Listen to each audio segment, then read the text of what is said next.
জানাজার মাঠের মধ্যে লইয়া, জানাজার মাঠের মধ্যে লইয়া, আল্লাহু আকবার কথা কে, জানাজার মাঠের মধ্যে লইয়া একটা মানুষ লাশের পাশে দাঁড়ায়, দাঁড়ায় কই আমার ভাই আপনাদের সঙ্গে চলেন, চলার পথে যদি বলবি আদবি কইরা থাকে আল্লাহর রাস্তে মাফ কইরা দিবেন। আমার লাশটার পাশে রাইখা আরেকজনে ক্ষমা চাইব কেন? দুনিয়াতে থাকা অবস্থায় কি আমরা একজন আরেকজনের কাছে মাফ চাইতে পারি না?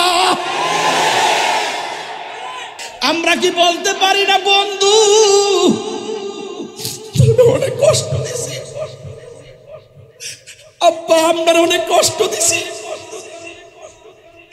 আম্মা আপনার অনেক কষ্ট দিছি, ও দোকানদার ভাই আপনারে বড় কষ্ট দিছি, ও মসজিদের কমিটি আপনারে বড় কষ্ট দিছি। আরে বাবা মানিক মিয়ার রুহুডারে আল্লাহ ইল্লিনে লইয়া গেছে, মানিক মিয়ার বডিডারে বান্ডিং কইরা বিদায় দেওয়ার জন্য বাজার থেকে নিয়ে আসছি কি জানুনি? বাজার থেকে সাদা কাপড় নিয়ে আইছে। পুরুষের কাপড় হলো 3টা, মহিলার কাপড় হলো 5টা। পুরুষের কাপড় কেন 3টা, মহিলার কাপড় কেন 5টা? এই কথা দি কোনো মৌলবীরা কয় না। ও বন্ধুরে বন্ধুরে, ও বাবা এবার ইমানদারের রুহটা নিয়ে গেল, বডিটারে বাইন্ডিং করার জন্য কাফনের কাপড় চলে আসলো। আমরা এমন কপাল পোড়া, লাশের গোসল কেমনে দিমু মুসলমান হইয়া শিখলাম না।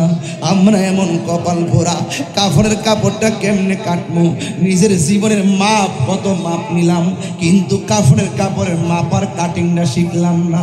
আমরা কেমন কপাল পোড়া, নিজের বাপের জানাজাটা নিজে পড়াইতে পারি না।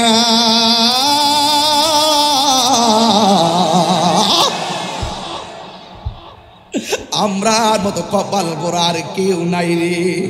হে আমার বাবা, মসজিদের মধ্যে একটা খাট আসিনি রে বাবা, ওই খাটটা প্রতিদিন আমরা মসজিদে দেখি, একটা বার ভাবি নাই খাটের মধ্যে আমার কইরা আসল বাড়িতে লয়ে গো, ওই খাটটা সময় মতো আমার বাড়িতে চলে যাবে।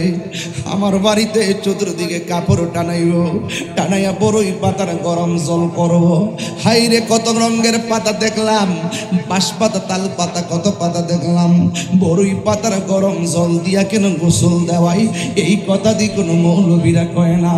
হাই রে এবার গরম জল করে সাবান দিয়া দৌত করে, আঙ্গুলগুলা খিলাল করে, যদি একটা বার সময় পান রে মাতার বাড়ির বাবা, কেউ যদি মারা যায় গোসলের ভিতরে ডুববেন, ডুইকা ডুইকা গোসল না করানো অসুবিধা নাই, শুধুমাত্র তাকায়া তাকায়া দেখবেন মানিক মিয়া দোকানে চা খাইছে, মানিক মিয়া রিক্সা চালাইছে, মানিক মিয়া চাকরি করছে, মানিক মিয়া নামাজ পড়ছে। এই মানিক মিয়ার দেহ থেকে রুটা জগর বার হয়ে গেছে গো, এই গোসলখানায় গিয়া ডুইকা দেখবেন মানিক মিয়া এইভাবে পয়রা রয়েছে, এইভাবে সোজা হইয়া পয়রা রয়েছে, হাত লড়াইতে পারে না, পা লড়াইতে পারে না, টুট লড়াইতে পারে না। একটা বার গোসলখানায় যায় দেখবেন মানুষটা কেমনে তরতাজা হইয়া পয়রা রয়েছে, ডান কাত দিকে বাম হইতে যাইতে পারে না। ও চট্টগ্রামের বাবা, আগ্রাবাদের বাবা, মাদার বাড়ির বাবা, দুনিয়া অহংকারের জায়গা নয়, মইরা গেলে বাজারে বসবেন দেহটার কোনো দাম নাই। ও বন্ধুরে, গরম পানি দিয়া জল করতেছে, বেশি গরম পানি দেয় না, বেশি ঠান্ডা পানিও দেয় না, কত মায়া। এই কথা আমি প্রায় মাহফিলের মধ্যে বলি, বেশি গরম পানি দেয় না, বেশি ঠান্ডা পানিও দেয় না, কত মায়া। আবার জুড়েও টিপ দেয় না, কত মায়া। আমার শুয়া দিকে বসাইয়া পেটের মধ্যে চাপ দিয়া পায়খানা বের হলে টিস্যু দিয়া পরিষ্কার করে, এমনি কাহারও পায়খানার মধ্যে কেউ ধরে না। ওই মুহূর্তে গোসল দেওয়ার সময় মলমূত্র যখন বের হয়, পেটের মধ্যে চাপ দিলে যখন পায়খানা বের হয় টিস্যু দিয়া পরিষ্কার করে দেয়। কত মায়া, মায়া রে মায়া, কত মায়া। এমনি আমরা কাদের মধ্যে বেশি ভার লই না, অথচ লাশটাকে নেওয়ার জন্যে কত মানুষ কাঁধে লইয়া তারে বিদায় দিতে হয়। কাদের মধ্যে অনেক ভার লাগে, কিছু মনে লই না। কত মায়া, মায়া রে মায়া। হারিয়ে যাব একদিন আমি, রব নাই ভুবন চিরদিন। হারিয়ে যাব একদিন, রব নাই ভুবন চিরদিন। ক্ষমা করে দিও তোমরা আমায়, বলো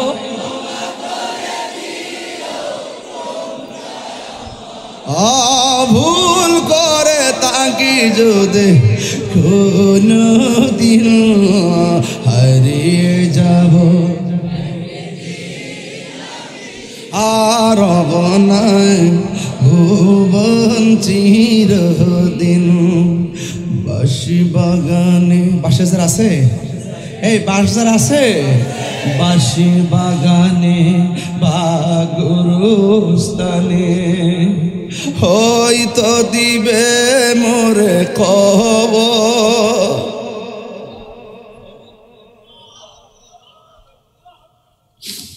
বাঁশি বাগানে বা গুরুস্থানে হয়তো দিবে মোরে খবর।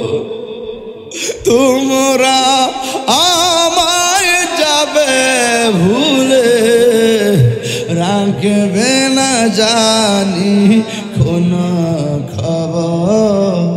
পড়বে কি মনে আমার কথা, ফেলবে কি অশ্র কোনো দিন। জিহাদ HD media, the Islamic content creator. এই মাসের মধ্যে চট্টগ্রামে প্রায় 12টা মাহফিল করেছি। এবারে শুধুমাত্র একটু বেশি মাহফিল দিয়েছি, আর মাহফিলগুলো একসাথে দিয়েছি, কারণ আমার ব্রাহ্মণবাড়িয়া থেকে আসতে অনেক সময় লাগে। এই জন্য এসে একসাথে 5 দিনে প্রায় 6-7টি প্রোগ্রাম করেছি। তো আপনারা যারা এসেছেন, তাহিরি হুজুরকে এই আগ্রাবাদের জমিনে, মাতার বাড়ির জমিনে, চট্টগ্রামের জমিনে নতুন করে পরিচয় দেওয়ার কিছুই নাই।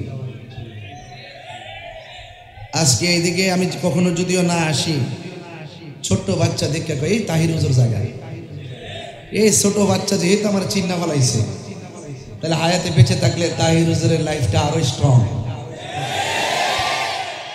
ঠিক না? এমন কত লোক সামনে দেয় যা বাচ্চা কাচ্চা চিনে না, যারা কখনো দেখে নাই বাচ্চা কাচ্চারাও আমাকে চিনে। তো সুতরাং তাদের জন্য আমার অনেক দোয়া। তবে আমার স্বভাবগত জায়গা থেকে আপনারা জানেন, আমি হক কথা বলতে কাউকে পরোয়া করে কথা বলি না।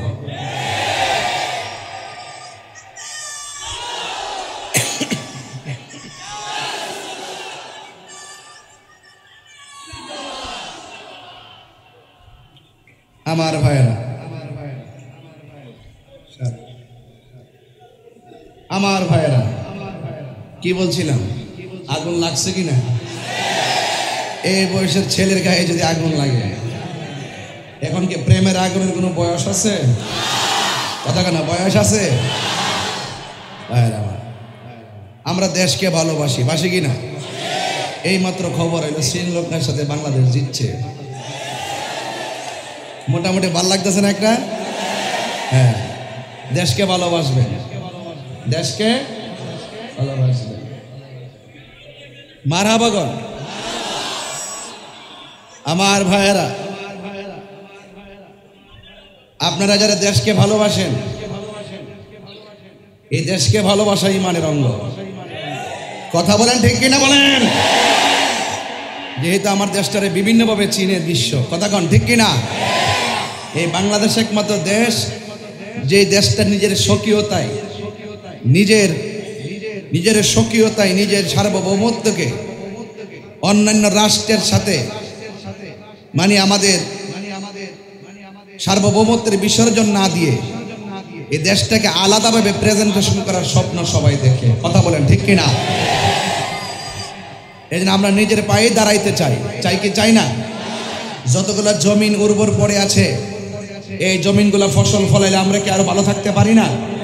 কথা পারি না? প্রয়োজনে আমরা রিক্সা চালাবো, প্রয়োজনে আমরা অটো চালাবো, প্রয়োজনে নৌকা চালাবো, কারেন্টের জাল নদীতে রেখে মাছ ধরবো। এটার মধ্যে কোনো লজ্জা? একজন আমার বলতেছে, হুজুর আপনার যদি এই মুহূর্তে ওয়াজ বন্ধ হয়ে যায় আপনি কি করবেন? আমি পেলাম আমি সিএনজি চালাবো। এটা কি শরমের কিছু আছে? যাদের ফাওয়ার তোলা মাটি নাই, এরা নাকের মধ্যে বড় অহংকার। অহংকার ভালো জিনিস না, কথা ঠিক কিনা? আল্লাহ কাউরে এমপি বানাবে, মন্ত্রী বানাবে, এটা আমার হিংসা করে লাভ আছে? আমি তাহেরিক আল্লাহ বক্তাগিরি করার একটা সুযোগ দিচ্ছেন, এখন আপনাকে সুযোগ দিচ্ছেন গ্যারেজের মেকারি করতে, এটা কি আমার পক্ষে সম্ভব? এই জন্য এই জায়গাতে আপনি আমার বস। এই জন্য পৃথিবী কেউ না কেউর কাছে ধরা। শিল যত পাকুয়াস করে চুল কাটুক না কেন, বলুন নিজের মাথাকে নিজের চুল কাটতে পারে? আরেকজনের কাছে যাওয়া লাগে না বাবা? লাগে না? লাগে। শিল কি নিজের চুল নিজে কাটতে পারে? হ্যাঁ, এমনি দিলে এমনি দেবো। হ্যাঁ, এই জন্য দুনিয়াতে যেভাবে চলুক না কেন, কেউ হাটে ঘাটে বাজারে রাস্তায় দেশে বিদেশে যেখানে চলুক, চলার পথের যে মূল্যবান হায়াত আল্লাহ আমরা দিয়েছেন, সে হায়াত কি বাড়তেছে না কমতেছে? একটাকে বাড়তেছে। তোর বারবটি হয় মরার পরে ফ্রিজ রাখলে বাড়তেছে বলে, মানে মরার পরে ফ্রিজ রেখে দেবে 20-25 দিনের লেগে, এরপরে কবর টবর দিবে আর কি নাই। হ্যাঁ, যাই হোক, আপনার গরমের মধ্যে অনেক কষ্ট করতেছেন, এরপরে কমিটির আইনে আবার আমার আরেকটা ঢুয়াইছে। হ্যাঁ, এটা খারাপ লাগতেছে নাকি? মানে ভালো লাগতেছে? ভালো লাগে না? আচ্ছা, আপনি যখন কইছেন ঠিক আছে। এই লোকটারে এইটা যখন এই জিনিসটা যখন এই লোকটা শৈল লাগাইছে, দেখেন তখন চেহারাটা 22 বছর মতন দেখা যায় না? এইটা কোন আসল কথা কয় না, আসলে সুন্দর লাগতেছে এইদিকে আর এইদিকে। মার হাবাস জোরে কোনে গেলে গা? দুই পাশে যদি লাইট থেকে মাঝখানে কি অন্ধকার থাকবো? দুই পাশে চলতেছে, আমিও ফাঁকা আলোকিত হয়ে গেলাম। মার হাবাস জোরে কন। যাক ভাইরা আমার, আপনাদেরকে একটু ইজি করার জন্য অনেক কথা বলেছি। এই মাহফিল কমিটিরা আমার বাড়িতে গিয়েছিল, কই ফাঁকলারি কই, এটা কই, এটা কই, ওই ওই যে ওই যে ওই ফাঁকল, ওই লালদারে। আরে বাপরে, অনেক মায়াই ভৈরা ডেটটা দিছি। মাহা লেতু ভাই না, অনেক মায়া কইরা ডেটটা দিছি। আলহামদুলিল্লাহ, আল্লাহ কাছে লাখ শুকরিয়া, এই পর্যন্ত বৃষ্টি আসে নাই। কথা বলেন ঠিক কিনা বলেন? ইজ্জতের মালিক কেডা? বৃষ্টি বন্ধ রাখছে কে? একটু পরে বৃষ্টি নামলে কি অসুবিধা হইব? আমরা সুন্নিরা বৃষ্টি, ঝড়, তুফান কোনো বাধা আমাদেরকে আটকে রাখতে পারবে না, ঠিক কিনা বলেন?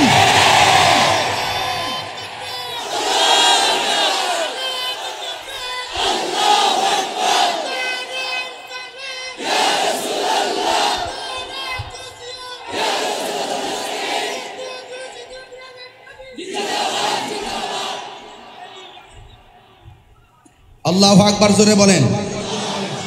বলেন ওয়াজের বিষয় কি? খবর এবং আচ্ছা, এই ওয়াজটা কি খুব গুরুত্বপূর্ণ না ভাই?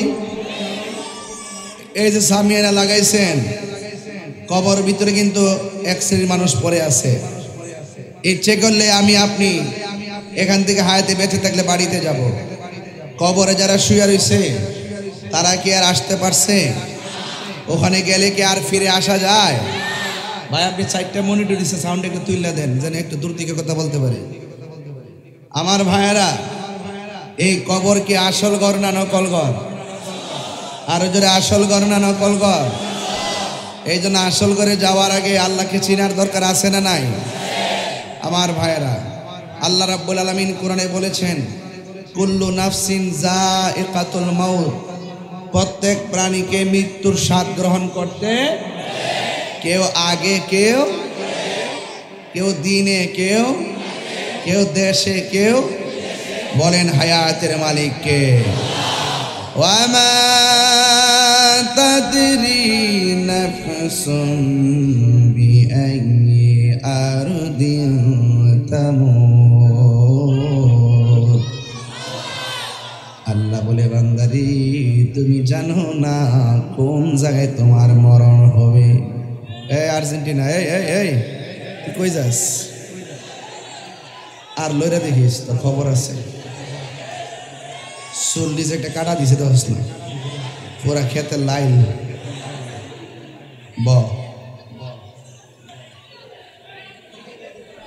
আল্লাহু আকবার কোন। আমার পুলিশ ভাইদেরকে অনেক ধন্যবাদ, যারা অনেক কষ্ট করেছেন দেখছি। আল্লাহ যেন এদেরকে হায়াত দারাজ করে, আমিন কর। এলাকার নেতৃস্থানীয় ব্যক্তিবর্গকে ধন্যবাদ, যাদের বদান্যতে আজকের এই মাহফিলটি বিভিন্ন ঘাত প্রতিঘাতের মধ্যে আজ বাস্তবায়ন হচ্ছে। কথা বলেন ঠিক কিনা? আল্লাহ রাব্বুল আলামিন বলেন, তুমি তো জানো না কোথায় তোমার মরণ হবে, তুমি তো জানো না কোথায় তোমার মরণ হবে। আমার দেশেও মরণ হতে পারে, বিদেশেও মরণ হতে পারে গো। আমার রাতের বেলাও মরণ হতে পারে, দিনের বেলা মরণ হতে পারে। এই মুহূর্তে আমাদের কাছে আজরাইল আসতে পারে কি পারে না? আল্লাহ রাব্বুল আলামিন বলেন, বান্দারে এই মরণ বড় কঠিন। আল্লাহ বলে, বান্দা তোর ভিতরে প্রাণ ছিল না, ছিলে একটা জড়দেহের মতন। আমি আল্লাহ তোর ভিতরে প্রাণ দিয়েছি, যাওয়ার পরে তুই জীবের মধ্যে অন্তর্ভুক্ত হয়ে গেলি। আপনারা জবান খুলে বলেন, আমাদের নির্জীব শরীরটাকে সজীব বানাইছে কে? প্রাণহীন দেহটারে প্রাণ দিয়েছে কে? আল্লাহ রাব্বুল আলামিন বলেন, কাইফা তাকফুরুনা বিল্লাহি ওয়া কুনতুম আমওয়াতান ফাআহইয়াকুম সুম্মা ইউমীতুকুম সুম্মা ইউহয়ীকুম সুম্মা ইলাইহি তুরজাউন। আল্লাহ রাব্বুল আলামিন বলে, বান্দা তুমি তো জানো না গো, তুমি আমি আল্লাহর কোন কোন নিয়ামতকে অস্বীকার করবা। তুমি ছিলে নিষ্প্রাণ, আমি আল্লাহ তোমার প্রাণ দিয়েছি। প্রাণ দেওয়ার পরে আগ্রাবাদে কেউ কাউন্সিলর হয়ে গেল, মাতার বাড়িতে কেউ কাউন্সিলর হয়ে গেল, আবার কেউ মন্ত্রী হয়ে গেল, এমপি হয়ে গেল, কেউ তাহিরির মতন বক্তা হয়ে গেল, কেউ বিল্ডিং ঘরের মালিক, কেউ টিনের ঘরের মালিক। আল্লাহ কয়, বান্দা আমি আল্লাহ তোরে প্রাণ দেওয়ার পর তোরে আল্লাহ তোরে আমি সম্পদের মালিক বানাইছি, তোরে আমি আল্লাহ বিভিন্ন পদের মালিক বানাইছি। আমি আল্লাহ তোর সব একটা থাবা মেরে শেষ করে দিব। ওই থাবার নাম হলো মৃত্যু, মৃত্যু, মৃত্যু, মৃত্যু, মৃত্যু। আল্লাহ বলে, সুম্মা ইউমীতুকুম, অতঃপর আমি আল্লাহ তোরে মৃত্যু দিয়া সব বাহাদুরি বন্ধ করে দেব। যখন আমার ঘরের সামনে আজরাইল এসে যাবে,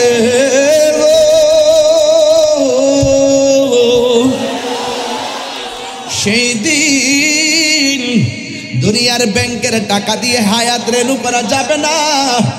দুনিয়ার সব মানুষ তোমার পাশে বসে থাকলে এই রুহটারে ধরে রাখতে পারবে না। ও ঠিক কি না? হায়াতের মালিককে আল্লাহ আল্লাহ বলে আমি তোরে মৃত্যু দিব, মৃত্যু আমি আল্লাহ যখন তোরে মৃত্যু দিয়ে দিব, তুই মনে করিস না তোর জীবন যাওয়ার পরে সব শেষ।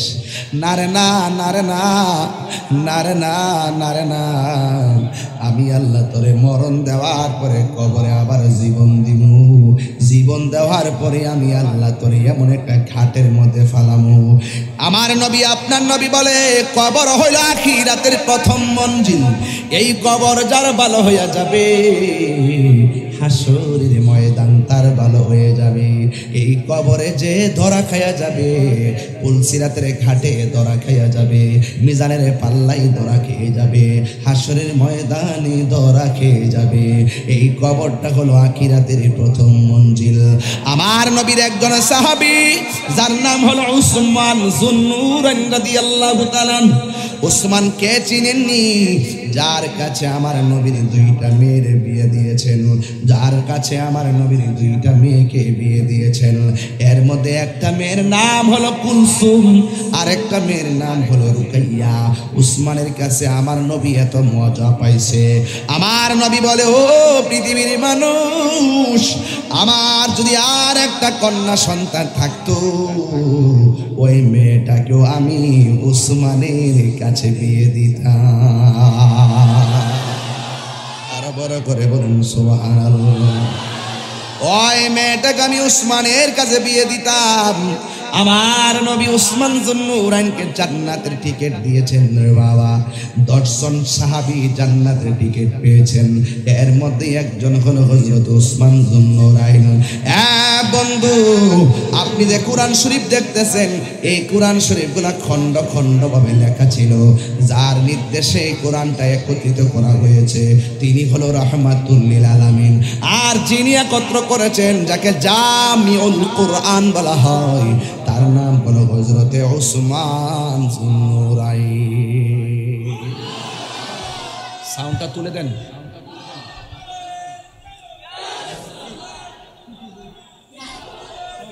আমার ভাইরা, ও আমার মাতার বাড়ির বাবা, ও আগ্রাবাদের বাবা, হালি শহরের বাবা, অক্সিজেনের বাবা, আরে যত জায়গা থেকে আসছেন গো, আপনারা আমার সঙ্গে আওয়াজ দিতে হবে। উসমান যুন্নুরাইনের পাওয়ার কি কম না বেশি? আরো জোরে বলুন, কম না বেশি? ওই উসমান যুন্নুরাইন যখন নামাজ পড়ে, নামাজের পরে তার চেহারাটা বড় আনন্দিত দেখা যায়। নামাজের পর তার চেহারাটা বড় আনন্দিত দেখা যায়। নামাজের পর তার চেহারাটা বড় আনন্দিত দেখা যায়। জিহাদের পরে তার চেহারাটা বড় আনন্দিত দেখা যায়। হ্যাঁ বন্ধুরে, এবার একটা জায়গায় গেলে উসমান চোখের পানি ফালাইয়া ফালাইয়া কান্দে। ওই জায়গার নাম হলো অন্ধকার কবর, অন্ধকার কবর, অন্ধকার কবর। এবার উসমান যুন্নুরাইন রাদিয়াল্লাহু তাআলা আনহুকে প্রশ্ন করে, হে উসমান, সব জায়গায় গেলে আপনি আনন্দ থাকেন, কিন্তু কবরে গেলে আপনি কেন চোখের পানি ফালাইয়া ফালাইয়া কান্দেন? আপনি না জান্নাতের টিকিটওয়ালা? উসমান যুন্নুরাইন বলে, ও পৃথিবীর মানুষ, যিনি আমার টিকিট দিছে তিনি আমার কায়রা নয়া যাইতে পারিনি। এই কবর কেমন হবে আমি তো জানি না। আমার নবী বলেছেন, এই কবর হলো আখিরাতের প্রথম মঞ্জিল। জোরে জোরে কে আল্লাহু আকবার বলা যাবে না? আখিরাতের প্রথম মঞ্জিলের নাম কি? এই আওয়াজে মানি না, জোরে বলো নাম কি? এই ফ্যানটা আমার দিকে কেউ দেন, আরেকটু দাঁড়া, ঠিক আছে। আমার যুবক ভাইয়ারা, কি ভাষায় ওয়াজ করব? একজন জান্নাতের টিকিট প্রাপ্ত ওয়ালা উসমান যদি কবরের কথা চিন্তা করে কান্না করতে পারে, আজকে যারা আপনারা যারা মাতার বাড়ি এসেছেন, চট্টগ্রামের মানুষ, ওই কবরের চিন্তার দরকার আছে না নাই? আর বড় করে বলো, আছে না নাই? আমার নবী বলে, উম্মত, দিনে রাইতে যদি কেউ 20 বার মরণের কথা খেয়াল করে, আল্লাহ রাব্বুল আলামিন তার মরণটাকে শহীদের খাতায় লিখে দিবে। এই জন্য আমার নবী বলে, উম্মত রে, মরণটা কেমন জাননি? জীবন্ত বকরির গায়ে থেকে চামড়া তুললে যত কষ্ট হয়, এর চাইতে বেশি কষ্ট হয় আজরাইল যখন তোমার প্রাণ পাখিটারে ধরব। ও বন্ধু, বন্ধুরে, মরণ যখন তোমার ধরে হাড্ডিগুলা টাস টাস করে খুলে যাই, আবার আপনার রক্তগুলা পানি পানি হয়ে যায়। শুধুমাত্র তাই নয়, আপনার রগগুলো টাস টাস করে ছিঁড়ে যায়। এমন বুঝি অবস্থা আমার দাদার বাপেরও হয়েছে, এমন বুঝি অবস্থা আমার দাদারও হয়েছে, এমন বুঝি অবস্থা আমার বাবারও হয়েছে। এমন অবস্থায় বুঝি আমার আপনার জন্য অপেক্ষা করতেছে। আপনারা জবান খুলে বলেন, হায়াতের মালিককে। এই জন্য আমার যুবক, আমার নবী, আপনার নবী বলে, উম্মত, আজরাইল যখন তোমার রূহটারে ধরবে, এত অনুরোধ করবা কিন্তু আজরাইল মানবে না। আজরাইলে বলবে, তোমার কান্নার চাইতে আমার আল্লাহর হুকুমটাই হলো আমার কাছে সব চাইতে বড়। একদিন মাটির ভেতরে হবে ঘরে মন আমার, কেন বান্ধ দালান ঘর রে মন আমার, কেন বান্ধ দালান ঘর। প্রাণ পাখি ওরে যাবে পিঞ্জর ছেড়ে, ধরা ধামে সবই রবে, তুমি যাবে চলে, ঠিক না?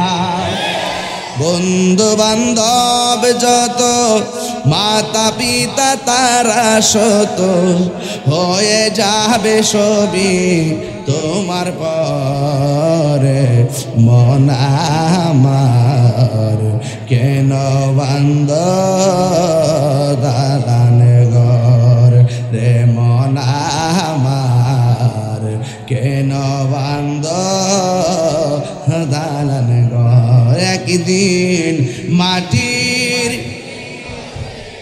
হবে ঘরে মন আমার, কেন বান্ধ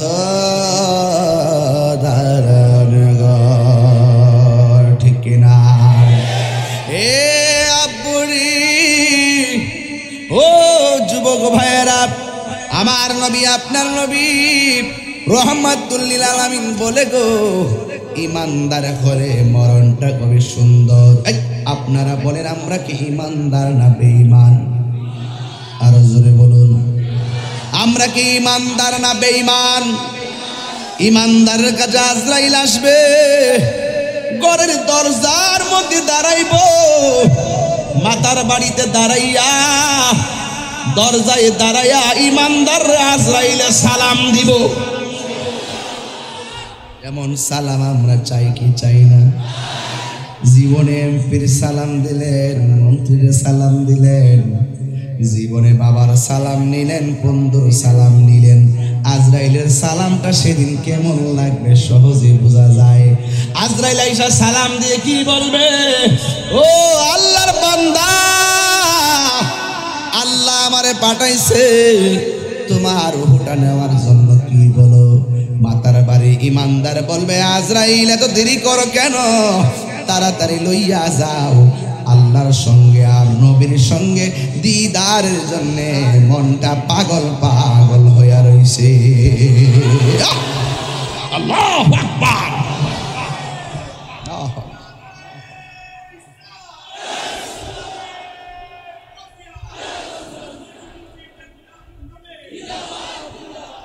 আল্লাহু আকবার বলেন। আল্লাহ বলে, হে বান্দা, আমি তোরে বানাইলাম। বানাইছে কেনা? আমরা বানাইছে কে? এখন মরণের ঘাটে গেলে তো বোঝা যাবে দিনটা কেমন যায়।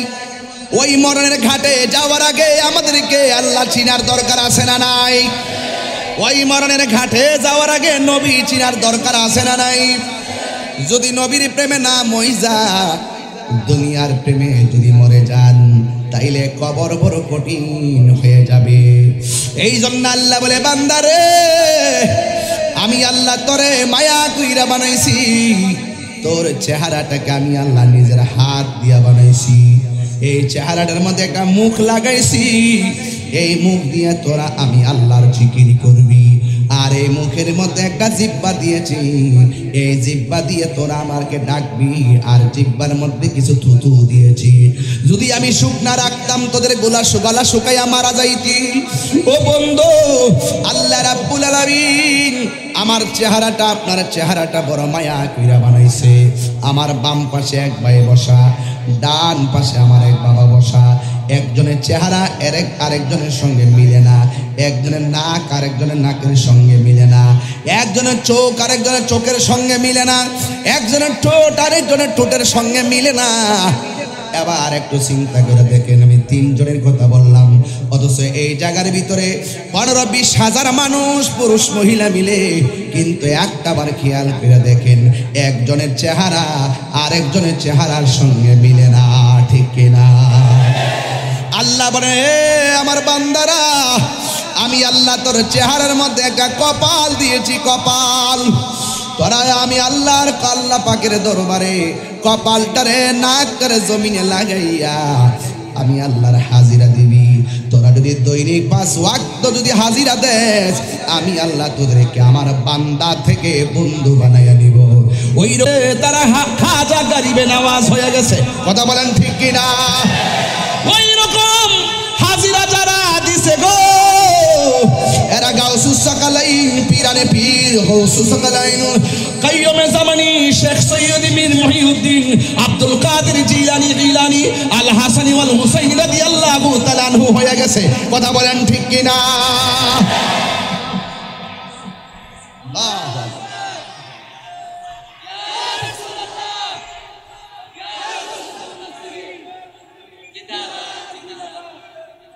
আমার ভাইরা, আমরা বান্দা থাকতে চাই না, আমরা আল্লাহর বন্ধু হতে চাই।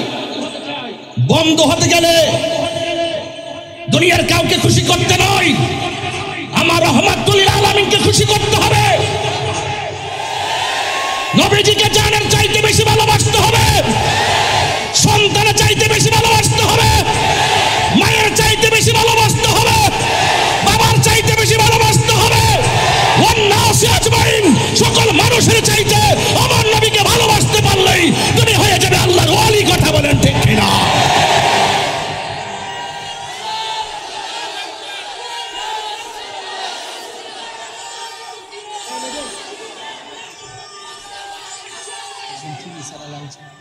আল্লাহু আকবার, জোরে বলেন, আরো বড় করে বলেন আল্লাহু আকবার। সেই নবীর প্রেম আমাদের আছে না নাই? নামাজ পড়বেন পড়ার মতো,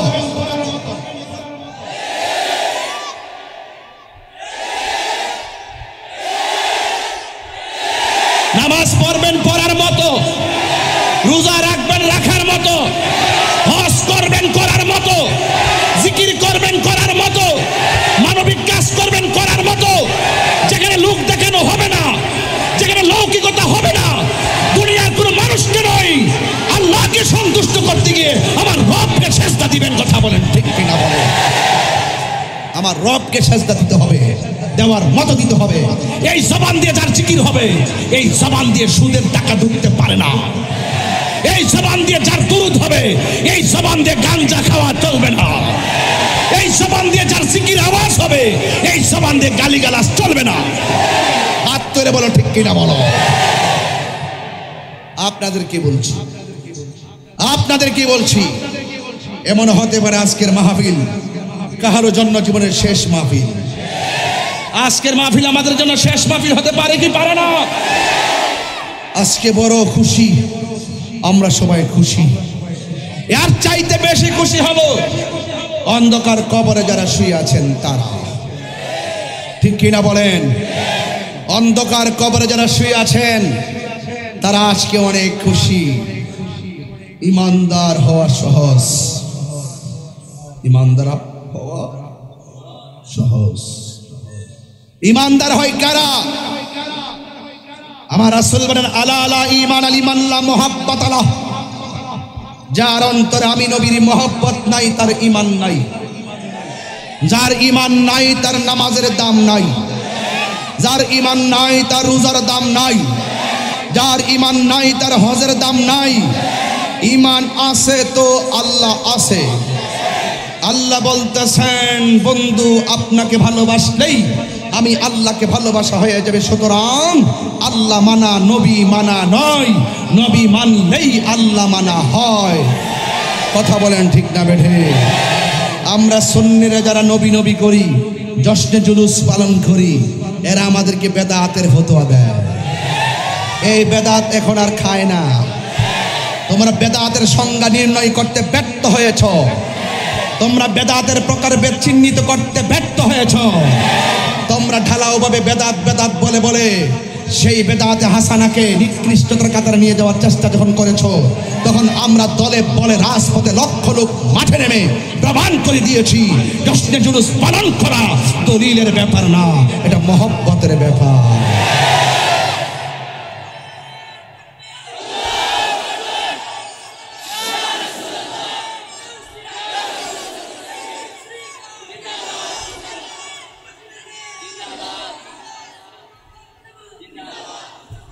আল্লাহু আকবার জোরে বলেন। তাহলে ইমানের দাম কম না বেশি? ইমানদারের সাথে কি মাটি খারাপ ব্যবহার করবে? এই বাবুরা করবে, আমার বাবারা এটা করবে? ইমানদারের সাথে কি মাটি খারাপ ব্যবহার করবে? ইমানদারের সাথে আজরাইলও খারাপ ব্যবহার করবে না। ইমানদারের সামনে, ইমানদারের সাথে কিয়ামতের আলামত যখন শুরু হবে, সেই ভয়াবহ তাণ্ডব ইমানদারকে গ্রাস করবে না। বুঝতে পেরেছেন? ইমানদারদের জান মালের জিম্মাদার আল্লাহ নিয়েছেন জান্নাতের বিনিময়ে। কিসের বিনিময়ে? জান্নাতের বিনিময়ে।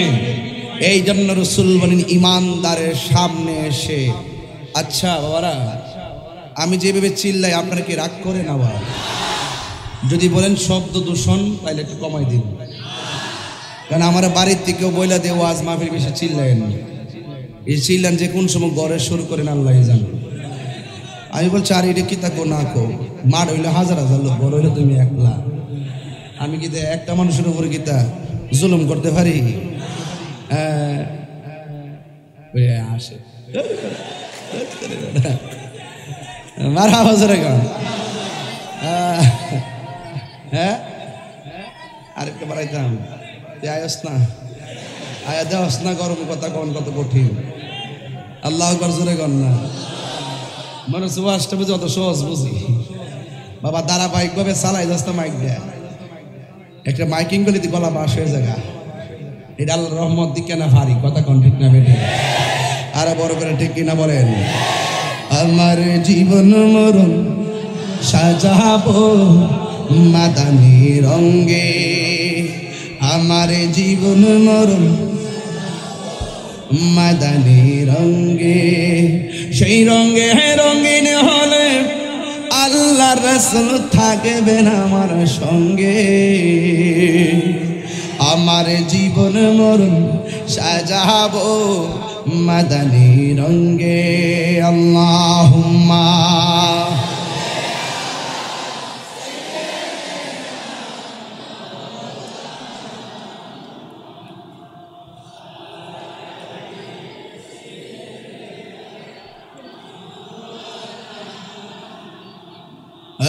লা ইলাহা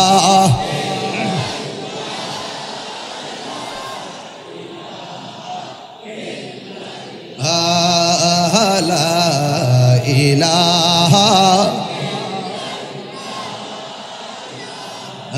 ইলাহা হাসবি রব্বি জাল্লাল্লাহ মা ফি কলবি গয়রুল্লাহ নূর মুহাম্মদ। বসতে সরো। লা ইলাহা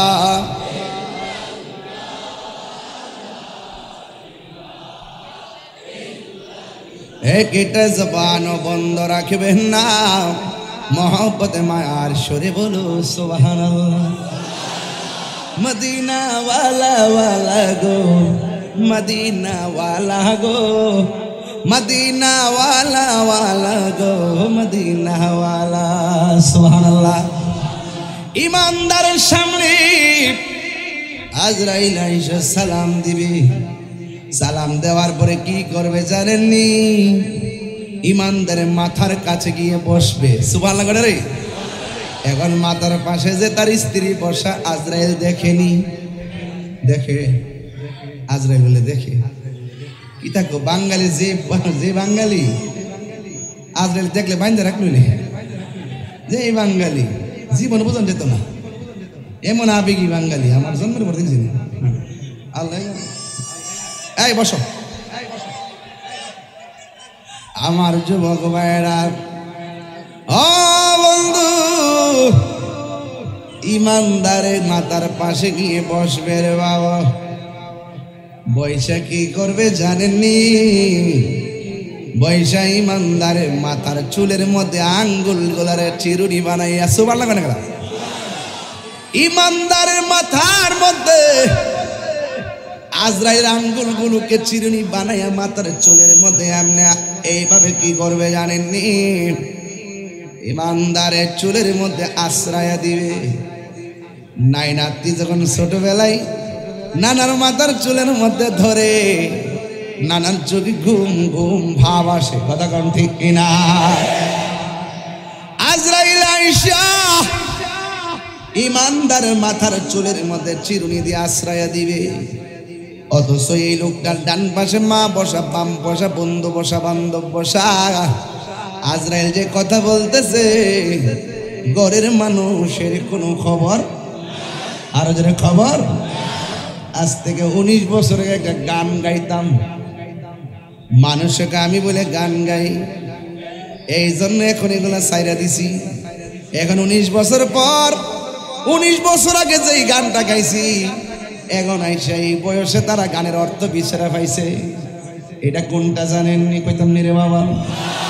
রংমহলে থাকবার বন্ধু পালঙ্কে শুইয়া, কোন সন্ধানে আজরাইল ঢুকিল আসিয়া, দুয়ারে প্রহরী থইয়া প্রবেশ করল কে মনে, আর কি দেখা হবে রে মাতার বাড়ি বাসি জীবনে, ঠিক না? আমার পাশে আমার মা, আমার পাশে আমার বাবা বসে আছে রে। আজরাইলে আমার মাথার চুলের মধ্যে আশ্রাইতেছে, কেউ টের পায় না। সবাই আমার মুখের মধ্যে পানি দেয়, এই পানি আমার কণ্ঠের নিচে যায় না। এত বড় ছিদ্র দিয়া পানি ঢুকে না, এই দিকটা বাইরিয়া যায় কেন? আল্লাহ গো, আমি তারা পানি পান করার রিজিকের দরজায় তালা মারছি, যতই চেষ্টা করো কোনো লাভ হবে না। জোরে জোরে কন্যা ঠিক কিনা রে বাবা? আমার আল্লাহ তার রিজিকের দরজায় তালা মারছে। বান্দারে 2 দিন যদি চাকরিতে না যায় বেতন কাইটা দেয়, 1 মাসের মধ্যে 15 দিন চাকরিতে না গেলে বেতন কাইটা দেয়, হাজিরা না দিলে। অথচ আমার আল্লাহ 5 ওয়াক্ত নামাজের হাজিরা আমরা দিছে। আমরা 1 দিন গেলাম না, 2 দিন গেলাম না, 3 দিন গেলাম না। দুনিয়ার মালিক মালিকানা পাইয়া 15 দিন না গেলে বেতন কাইটা দেয়, আর আমার আল্লাহর হাজিরা দিয়ে আমরা মাসের পর মাস দেই না। আল্লাহ যদি ইচ্ছা করতো রে বাবা, মাছের কাটা গলার মধ্যে লাগাইয়া আমাদের রিজিকের দরজায় তালা মারতে পারতো কি পারতো না? ওই আজরাইল মাথার চুলের মধ্যে চিরুনি দিয়ে আসর দিল। এবার বান্দার চোখের মধ্যে একটা ঘুম ঘুম ভাব আসবে। এবার আজরাইলে কানের কাছে মুখটা লাগায় চুপি চুপি বলবে, ও আল্লাহর বান্দা, ও আল্লাহর বান্দা, আমি কিন্তু এমনি কোথাও আসি না, আমি আসছি আল্লাহ হুকুম করেছেন তোমার রুহটারে নিয়ে যাওয়ার জন্য। তুমি কি বলো? ইমানদার বলবে আজরাইল আর দেরি কইরো না গো, আমার রুহটারে লইয়া যাও। আমি যারে দেখার জন্য পাগল, তাড়াতাড়ি রুহ নিয়ে আমার সেই ব্যবস্থা করে দাও। আজরাইলে যেই মাত্র রুহুর মধ্যে ধরব, এই মুহূর্তে আল্লাহ জান্নাতের একটা ফেরেশতারে ডাক দিয়ে বলে, ও আমার ফেরেশতা, জান্নাতের মধ্যে যা। এদিকে তাকান, জান্নাতের মধ্যে যা। জান্নাতের মধ্যে যাইয়া সাদা রঙের একটা কাফন লো, কাফন একটা কাপড় লয়, কাপড়। এই কাপড়টা লইয়া ওই বান্দার চোখের সামনে দাঁড়াবি।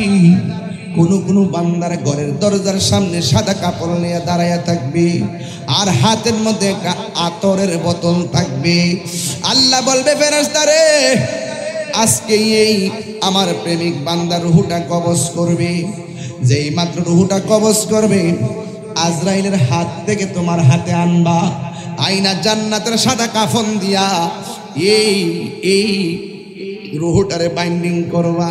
সুবহানাল্লাহ কন্যা গিল্লাইয়া এই রুহটারে বাইন্ডিং কইরা তুমি আসমানের দিকে একটা উড়াল দিবা। ওই ফেরেশতা মাতার বাড়ি ঘরের দরজায় এসে দাঁড়ায় গেছে। আজরাইলে মুমিনের জান সার্জারি করতেছে।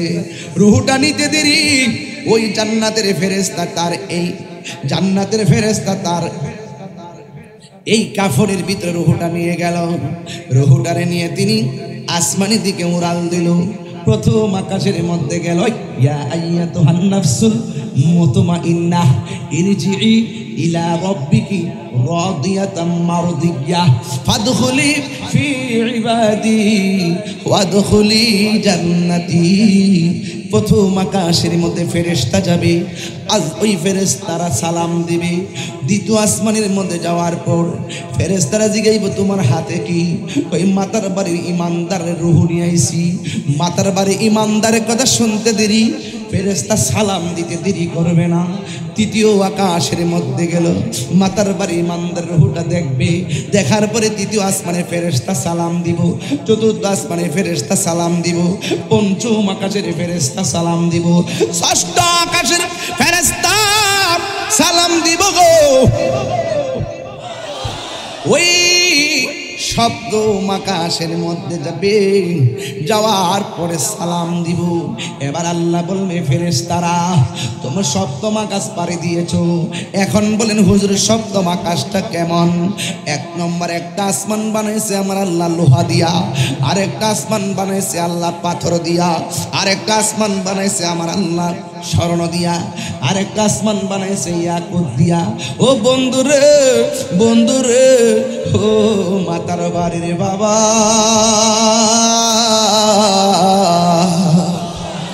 এবার সপ্তম আকাশে যখন আজরাইল ওই ফেরেশতা যাবে, আল্লাহ ডাক দিয়া বলবে, ফেরেশতারা রে আর সামনে যাইস না। আমি আল্লাহ ইমানদারের রুহটারে রাখার জন্যে আমি আল্লাহ একটা বাড়ি বানাইছি, বাড়ি বানাইছি, বাড়ি বানাইছি। ইমানদারের জিম্মাদারিত্ব কার? আল্লাহ বলবে, ও ফেরেশতারা আমি আল্লাহ একটা বাড়ি বানাইছি সপ্তম আকাশের উপরে। এখন বলবেন হুজুর বাড়িটার নাম কি? বাড়িটার নাম হলো ইল্লিন। কোরআনের মধ্যে ইল্লিন আর সিজিন আছে না নাই? বাড়িটার নাম হলো ইল্লিন। আর এই দিক দিয়া রুহ তো আল্লাহ নিয়ে গেছে, মাতার বাড়ির মানিক মিয়ার বডিটা ঘরে পড়ে আছে। বাজার থেকে এক রঙের একটা কাপড় আনবে। বাজান কাপড়ের রংটাকে লাল না নীল? সাদা কাপড় আনবে রে বাবা। এই কাপড়ের কাপড় হবে সাদা। এই কাপড়ের মধ্যে কোনো পকেট আসেনি, এই কাপড়ের মধ্যে কোনো সেলাই আসেনি। আরে বাবা মানিক মিয়ার রুহডারে আল্লাহ ইল্লিনে লইয়া গেছে। মানিক মিয়ার বডিডারে বাইন্ডিং কইরা বিদায় দেওয়ার জন্য বাজার থেকে নিয়ে আসছি কি জানুনি? বাজার থেকে সাদা কাপড় নিয়ে আইছে। পুরুষের কাপড় হলো 3টা, মহিলার কাপড় হলো 5টা। পুরুষের কাপড় কেন 3টা, মহিলার কাপড় কেন 5টা? এই কথা দিয়ে কোনো মৌলবীরা কয় না।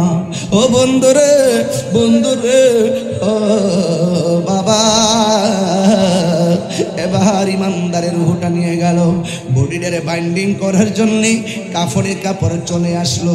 আমরা এমন কপাল পোড়া, লাশের গোসল কেমনে দিমু মুসলমান হইয়া শিখলাম না। আমরা এমন কপাল পোড়া, কাফনের কাপড়টা কেমনে কাটমু, নিজের জীবনের মাপ কত মাপ নিলাম, কিন্তু কাফনের কাপড়ের মাপ আর কাটিংটা শিখলাম না। আমরা কেমন কপাল পোড়া, নিজের বাপের জানাজাটা নিজে পড়াইতে পারি না।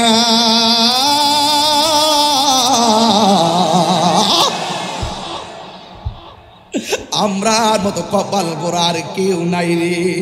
হে আমার বাবা, মসজিদের মধ্যে একটা খাট আসিনি রে বাবা, ওই খাটটা প্রতিদিন আমরা মসজিদে দেখি, একটা বার ভাবি নাই খাটের মধ্যে আমার কইরা আসল বাড়িতে লয়ে গো। ওই খাটটা সময় মতো আমার বাড়িতে চলে যাবে, আমার বাড়িতে চতুর্দিকে কাপড় টানাইব, টানাইয়া বড়ই পাতার গরম জল করব। হাইরে কত রঙের পাতা দেখলাম, বাঁশ পাতা, তাল পাতা, কত পাতা দেখলাম, বড়ই পাতার গরম জল দিয়া কেন গোসল দেওয়াই, এই কথা দিয়ে কোনো মৌলবীরা কয় না।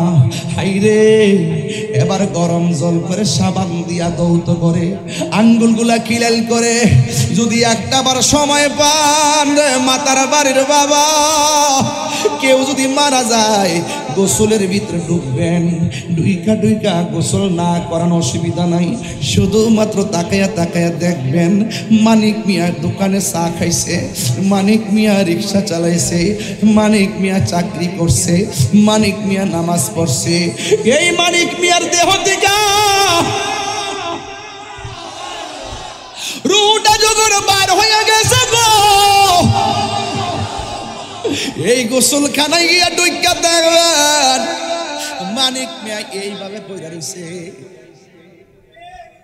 এইভাবে সোজা হইয়া পয়রা রয়েছে, হাত লড়াইতে পারে না, পা লড়াইতে পারে না, টুট লড়াইতে পারে না।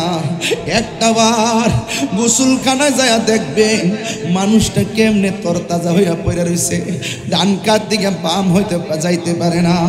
ও চট্টগ্রামের বাবা, আগ্রাবাদের বাবা, মাতার বাড়ির বাবা, দুনিয়া অহংকারের জায়গা নয়, মইরা গেলে বাজারে বসবেন দেহটার কোনো দাম নাই।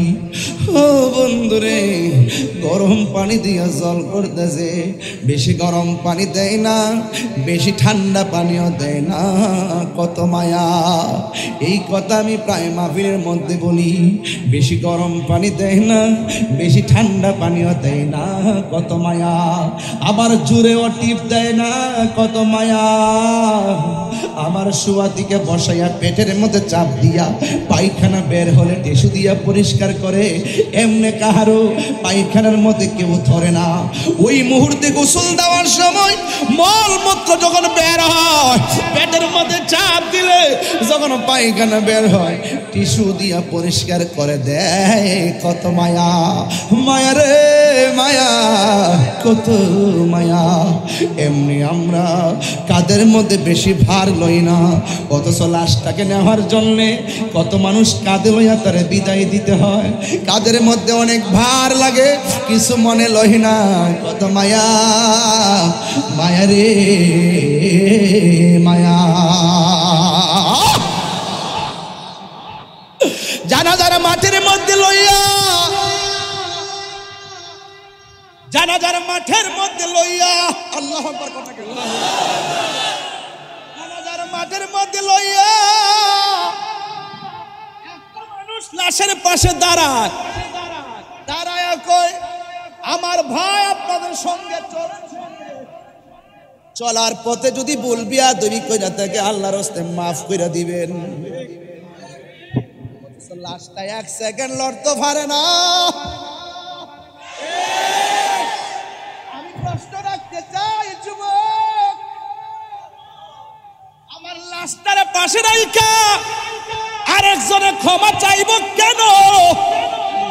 দুনিয়াতে থাকা অবস্থায় কি আমরা একজন আরেকজনের কাছে মাফ চাইতে পারি না?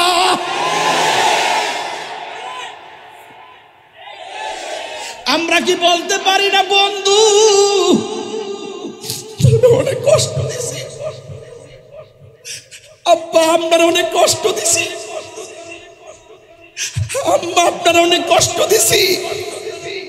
ও দোকানদার ভাই, আপনারা বড় কষ্ট দিছি। ও মসজিদের কমিটি, আপনারা বড় কষ্ট দিছি।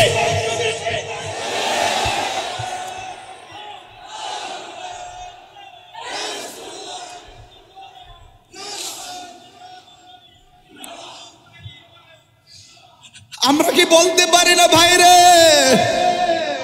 ও ভাই, হারিয়ে যাব একদিন আমি, রব নাই ভুবন চিরদিন।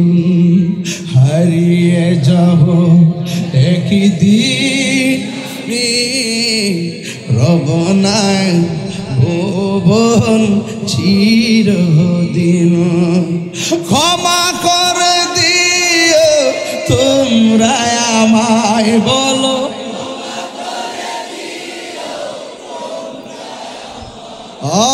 ভুল করে তাকে যদি কোনো দিন হারিয়ে যাব আর নাই ভুবন চিরদিন। বাঁশি বাগানে, বাঁশের আছে, এই বাঁশজার আছে, বাঁশি বাগানে বা গুরুস্থানে হয়তো দিবে মোরে খবর।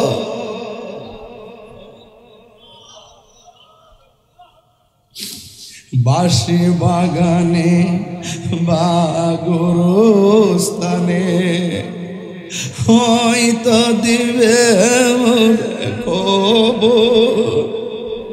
তোমরা আমায় যাবে ভুলে, রাখবে না জানি কোন খবর। পড়বে কি মনে আমার কথা, ফেলবে কি অস্ত্র কোনো দিন হারিয়ে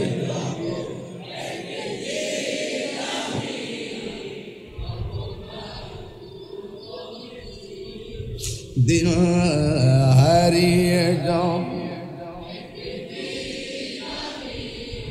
রব নাই ভুবন চির। ক্ষমা করে দিও তোমরা আমায়, বলো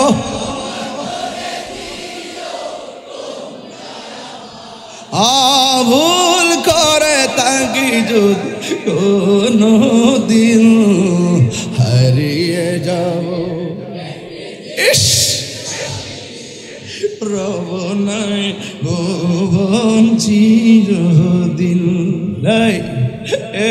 কাদের মধ্যে লাশ নিয়ে গুরুস্থানে যাই রে, দুইজন কবরের নামে কি নামে না, দেশ না রে হাতে দে।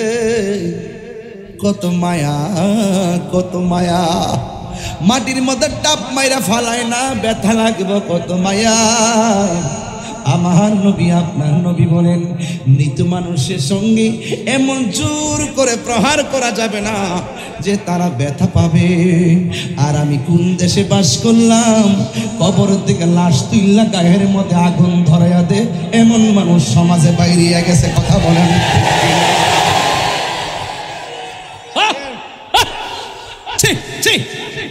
ধিক্কার জানাই সেই ব্যবস্থাপনাকে। কথা বলেন ঠিক কিনা?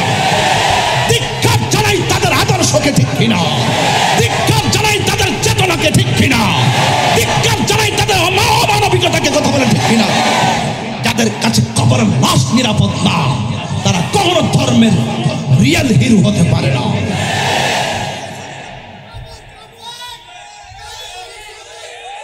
কথা বলুন। মুসলমান ইতিহাসটারে কলঙ্কিত করে দিলি, শেষ করে দিলি। এই কলঙ্ক কখনো মুছবে না, এটা পরীক্ষার মধ্যে আসবে, এটা সারা জীবন অঙ্কিত হয়ে থাকবে। আবার বড় বড় আলাপ করো যে ভণ্ডামি করছে, ইমাম মেহাদি দাবি করছে, মাজার পূজা করছে, এই করছে সেই করছে। আরে বেটা, যখন দুনিয়াতে থাকা অবস্থায় করছে তখন দললি নাকি লেগে? মানুষ মারা গেলে তো তোর তোর অধিকার নাই, সেই বিচারে ফাইসালা তো আল্লাহ করবেন, ঠিক কিনা? মানলাম যে তার মাজার হচ্ছে, তুই যদি মানুষ হতি লাশ তুইলা নিয়ে প্রয়োজনে তোর ঘরের ভিতরে কবর দিতি, তারপরে মনটাতে বুঝ দিতাম একটা লাশের আগুন ধরাইয়া আবার গায়ের মধ্যে, হ্যাঁ হিন্দু লাশ হিন্দু পুরাইতে পারে, হিন্দু লাশটা পর্যন্ত মুসলমান আগুন দিতে পারে না। এটা আমার ইসলাম এলাও করে না, এটা আমার ইসলাম কি করে না, এলাও করে না। আর একটা হিন্দু মেয়ে মুসলমান হয়েছে আমার কাছে, একটা মেয়ে মুসলমান হয়েছে। এই পর্যন্ত প্রায় 17 জন লোককে আমি মুসলমান বানিয়েছি। আপনারা কি বিভিন্ন মাহফিলে পান নাই? ভিডিও ফুটেজগুলো দেখেন না আপনারা? মেয়েটাকে জিজ্ঞেস করেছিলাম, তুমি বলো কেন তুমি মুসলমান ধর্ম গ্রহণ করেছো? মেয়েটা বলতে বাধ্য হয়েছে, আমার মা ছিল অত্যন্ত নম্র ভদ্র পর্দাশীল। আমার মা যখন মারা গেল তখন আমার মা লাশটাকে পোড়াইতে নিয়েছিল। যেই মার দেহ কেউ দেখে নাই, তখন তাকে পুরানোর সাথে সাথে গায়ের কাপড়গুলো পড়ে যায়, তার শরীরটা উলঙ্গ হয়ে যায়। আমি মেয়ে হিসাবে বড় লজ্জা পেয়েছি। আমার বাবাকে কখনো কেউ প্রহার করতে দেখি নাই। আমার বাবার লাশটা যখন পোড়ানো হয়েছে, পা গুলো বাঁকা করে দিয়ে লাঠি দিয়ে বাইরানো শুরু করেছে, তখন আমি রাতের বেলা একটু চিন্তা করলাম, একদিন তো হয়তো আমাকেও এভাবে পড়বে, আমিও একদিন উলঙ্গ হয়ে যাব, আমার দেহ সবাই দেখবে, এভাবে আমাকে আঘাত করবে না। ঠিক আছে, একটু চিন্তা করলাম। কত সুন্দর করে কাফন দেয়, কবরে নামানোর সময় কত মায়া। এই শেষ বিদায়ের চিত্রটা আমাকে ইসলাম ধর্মের প্রতি দুর্বল করে ফেলেছে। খবর নিয়ে দেখেন, এমন কোন দিন নাই রাত নাই বিধর্মীরা কালিমা পরে মুসলমান হচ্ছে না। আমরা কি কাউকে জোর করি? জোর করে ধর্মান্তরিত করা কি জায়েজ আছে? লা ইকরাহা ফিদ্দীন, ধর্মের মধ্যে কোনো জোর জবরদস্তি। আপনার কাজ হলো আপনার আদর্শের কথা প্রেজেন্টেশন করা। দেখবেন কেউ যদি আপনার প্রেজেন্টেশনটা গ্রহণ করে, আলহামদুলিল্লাহ। কথা বলেন ঠিক কিনা বলেন? এই জন্য আমার যুবক, আমি বলছিলাম 2 জন কবরে নামে কি নামে না? এই এলাকায় কি গুরুস্থান আছে? যারা গেছে তারা কি আর ফিরে আইছে? কেউ আসে নাই, কেউ আসবে না। ও আপনার যারা যারা বসছেন, বন্ধু বান্ধব মিলাই বসছেন না? আপনার খুব বন্ধু আজকে ময়রা দেখেন, যারা মাঠ থেকে দৌড় মারে, কয় ক্রিকেট খেলা আছে। বন্ধু 5000 ফ্রেন্ড দেখেন না মোবাইলে, একটা লেখা দিয়া দেখেন, মাত্র 20টা কমেন্টস। কথা বলেন ঠিক কিনা? বন্ধু কবরে যাবে না, মাটি দিল, সব দিল। মনে আসেনি রুহুরার কথা কেন মনে আসেনি? আমি না মানিক মেয়ের রুহু ইল্লিনের কেলাম, মানিক মেয়ের বডিডারে কাফন দিবার লাগিয়া মাতার বাড়ি থেকে কিনে আনলাম। কাফনের কাপড় সাদা না কালা? পকেট আসেনি? হ্যাঁ নাই। সেলে আসেনি? নাই।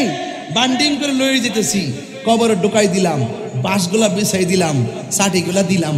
মিনহা খলাকনাকুম ওয়া ফিহা নুঈদুকুম ওয়া মিনহা নুখরিজুকুম তারাতান উখরা বলে মাটি দিয়ে দিলাম। 40 কদম হেঁটে আসলাম। আস্তে আস্তে আল্লাহ কয়, এ ফেরেশতারা, আমার প্রেমিক তো পরীক্ষার হলে গেছে,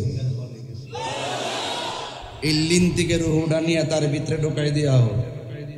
আমার প্রেমিকের পরীক্ষা হবে, পরীক্ষা। যেরকম সুবহানাল্লাহ, রুহুটা যেই মাত্র ভিতরে দিয়া দিবে, তখন ইমানদার এমনি চাই যাবে, কইলাম ইমানদারকে মাশাআল্লাহ, এতদিনে না আসল বাড়িতে আইলাম, এতদিনে না শান্তির বাড়িতে আইলাম। কই আসলাম রে? দুনিয়া সিজনুল মুমিনিন, দুনিয়াটা মুমিনের জন্য হলো জেলখানা। কথা কোন ঠিক কিনা? কবরে যাওয়ার ইমানদার কি ভাব লইব? এমনি 2 জন ফেরেশতা ঢুকবে। সুবহানাল্লাহ বুঝেন না? ঢুইকা বলবে, ভাই বসো, উঠায়া বসাবে। বলে মার রব্বুকা, বলবে রব্বি আল্লাহ। ওয়া মা দীনুকা, তোমার দিন কি? বলে দীনি আল ইসলাম। তোমার এই যে কবরে লোকটা বসে আছে তিনি সম্পর্কে তোমরা কি বলতে? জোরে কন্যা সুবহানাল্লাহ কন্যা কেন?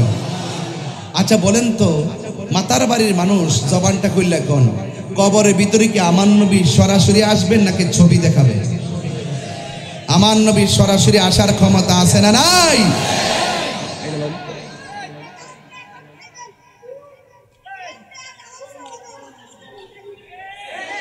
তাক তাক তাক তাক তাক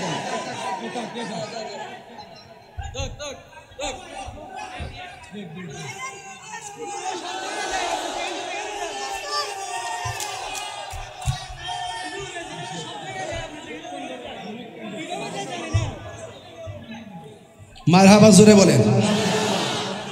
এই নামাত শুকর বলে আলহামদুলিল্লাহ কোন, আর বড় কোন আলহামদুলিল্লাহ কোন। তাহলে কবরে যাবার পরে প্রশ্ন করবে কয়টা? এখানে আমার রবের প্রশ্ন আছে না নাই? এখন মাতার বাড়ির মানুষ জবানটা কইলে কোন আল্লাহকে দুইজন না একজন? আঙ্গুল তুলে কোন, আমার মতো তোলেন। এই আঙ্গুলটা অনেক অনেক কিছুর জবাব হয়ে যাবে। আল্লাহ কয়জন? সেজদা বাবার মালিককে। আল্লাহ ছাড়া কি কাহারো কাছে মাথা নত করা যাবে? আজকে যারা আমাদেরকে ওয়াজে বাধা দেয় তারা প্রশাসনকে কি বোঝায় জানেন? কইতা মাজার পূজারি, তাহিরি মাজার পূজারি, তাহিরি ভণ্ড, এ আসতে পারবে না, এ গান গায়। তো আমি এখানে ক্লিয়ার করছি, প্রশাসনের কানে পৌঁছাই দিচ্ছি, আল্লাহ কয়জন? সেজদা বাবার মালিককে। মাথা নত করবো কার কাছে? আমরা কি মাজার গিয়া সেজদা করি? মাজারওয়ালাকে আমরা কি আল্লাহ মনে করি? আমরা কি মাজারওয়ালার কাছে চাই? কার কাছে চাই? তাহলে আমরা মাজার পূজারি বলে কেন? এটা হলো একটা ট্যাগ, এটা হলো একটা অপপ্রচার, এটা হলো গুজব। কথা বলেন ঠিক কিনা বলেন? দেখছেন না গুজব তোলে, এদের বিভিন্ন ফলোয়ার আছে, এরা অনলাইনে অনেক শক্তিশালী। ওরা দেখবেন চোখের পলকে আপনাকে 10 নামাই দিছে। ওরা গোপনে গোপনে সব করবে, তাকে আপনাকে চাঁদাবাজ বানাই দিবে। ওরা গোপনে গোপনে সব করবে, আপনার গোপনে গোপনে আপনাকে দুর্নীতিবাজ বানাই দিবে। ওরা গোপনে গোপনে সব করবে, যত ভণ্ডামি আছে সব তারা করবে, তোরা তোরা আপনাকে ভণ্ড বানাই দিবে। এদের ফলোয়ার অনেক। এই জন্য আমার যুবক ভাইরা, তোমরা অনলাইনের জবাব অনলাইনে দিতে হবে, মুখের জবাব মুখে দিতে হবে, লাঠির জবাব লাঠিতেই দিতে হবে। কথা বলা ঠিক না?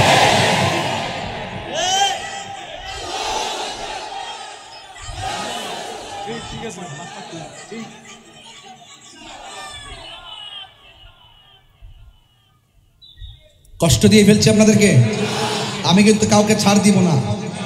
আমি এত ফ্রেশ কথা বলতেছি, এরপর আমাকে ট্যাগ লাগায়। আমি কি কোনো সময় সায়াসুরির গান গাইছি? হিন্দি গান গাইছি? ব্যান্ডের গান গাইছি? আধুনিক গান গাইছি? আমি নবী শান গাইছি। শানের সামার তালে তালে জিকির করছি। সামা গাওয়া জায়েজ, জিকির করা জায়েজ, দুরূদ পড়া জায়েজ, নবী শান গাওয়া জায়েজ। আতিউল্লাহ ওয়া আতিউর রাসূল ওয়া উলিল আমরি মিনকুম। আল্লাহর আনুগত্য, নবীর অনুসরণ, আউলিয়া কেরামের অনুকরণ, এই তিনটার কথা তো আল্লাহই কোরআনে বলেছেন। কথা বলেন ঠিক না বেঠে? ভাত খাস, ভাত খাস, ভাতের লেগে সানুন খাস না, তরকারি খাস না? আমি ভাত খেয়ে নিই, তারপরে কথা বলবো। কি রে পানি খাস না? সব কথা কি বলতে হয়? সব কথা বলতে হয়। এই জন্য আমি এখন শান গাওয়া কমাই দিছি। লাস্টে শুধু একটা শান দিয়ে বুঝাই দিছি, আমারই শান সুর ছন্দ, যদিও লাগে কারো মন্দ। নবীর শান সুর ছন্দ, যদিও লাগে কারো মন্দ।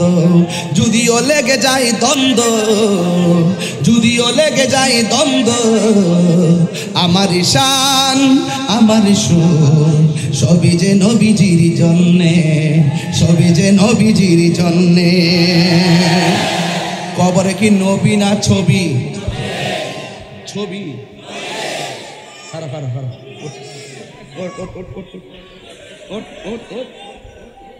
কবরে কি নবী না ছবি? হ্যাঁ, তোমার কোকিল গায় কবরে কি নবী না ছবি? নবী। পাস করছে। ও এটা চট্টগ্রামের মানুষ তো, এগুলো আশিকের আছেন। কথা কার ঠিক কিনা? মদিনা বালার দেশত। আস্তে এটি ফরে করবো, ফরে এর ঠিক করবে। এই বাবা, এই আর সিলেস না, বল। এই যে বাতাস কথা বসো বসো, আর দুষ্টাম করিস না পাগলা, পাগলা দুষ্টাম করিস না। আচ্ছা বহ। আল্লাহু আকবার জোরে কর। বাবা যেন আমি যে একটু ডানে বামে যাই, আপনারা কি রাগ করেন? আমি ডানে বামে যাই কেন? সব তো আমার বয়সের লেভেলের মানুষ বেশি। এই জন্য তাদের মাধুরীতে মিশে আমি কথা বলতেছি। এই তরুণ যোদ্ধা যদি আমার সাথে থাকে, ইনশাআল্লাহ 24 ঘন্টার ভিতরে আমরা মাদক 24 কিলোমিটার মাটির নিচে ঢুকাই দিতে পারবো। পারবো কিনা বলেন? আরো যারা পারবো কিনা? এখন সবাই মিললে আকীদা ঠিক করেন। কেন বলতেছি? কারণ আছে। এত বড় দাড়ি নিয়া মাথার মধ্যে এমনি রুমাল দে, শাইখ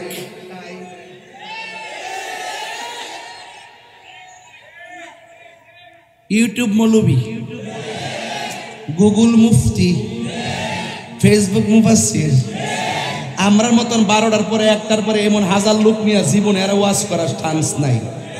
শুনলে না করতো, এটা কি ভাবলি খায়? এটা ইউটিউবের ব্যবসা করে, উল্টা পাল্টা একটা ফতুয়া দেয়, এটা যত ভিউয়ার্স হবে হ্যাঁ একটা ব্যবসা ইনকাম করতে পারবো। এটা হলো একটা ইনকাম করার ধান্দা আর কি, বুঝলেন না ব্যাপারটা? যে একটা উল্টা পাল্টা একটা ফতুয়া দিয়ে দিলাম, এটা বাইরে হয়ে গেলো, ভিউয়ার্স হইলে ফাঁকে দাম আর ডলার ঢুকতে পেলো। এই জন্য আমি বলি এই মৌলবীরা ডলার খায় আর কালার ফাল্টায়। কথা কম ঠিক কিনা? ইদানিং একটা জিনিস খেয়াল করছেন না আপনারা? আমাদের অনেক হুজুর আর দোয়ার ভাষাই পাল্টে গেছে। টেহা দিলে দোয়ার ভাষা পাল্টে যায়। আর অহন তো সুদের ওয়াজ করোই না মৌলবীর, ওয়াজ করে ডরা ডরা ডরা ওয়াজ করো না। সুদ যে হারাম, এটা কি মোল্লার কথা না আল্লাহর কথা? তো তুমি ডরাও কিনলে গিয়া, তুমি ডরাও দু হিডা হিডা হিডা। আমরা যে কই এই দেশে একমাত্র পিওর শিওর একদম নিট এন্ড ক্লিন আহলুস সুন্নাত ওয়াল জামাত। এরা টাকার কাছে ঈমান বিক্রি করে না, ঠিক কিনা বলেন?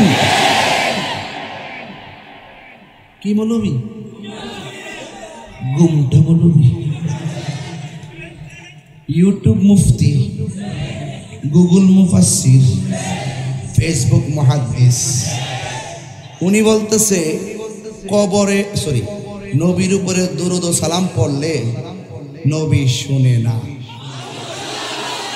এমনকি নবী রওজা মুবারকের পাশে যায়ও যদি পড়ে তারপরও শুনে না। এরপর কি বলে জানেন? কবরের ভিতরে নবী আসার কোনো ক্ষমতা নাই। এখন আপনারা মাতার বাড়ির মানুষ বলেন কবরে কি নবী না ছবি? এই বিশ্বাস আপনাদের আসেনি? কার কার আছে? দুই হাত তুলে দেখেন না কেন? এই বিশ্বাস আমাদের আছে কিনা বলেন?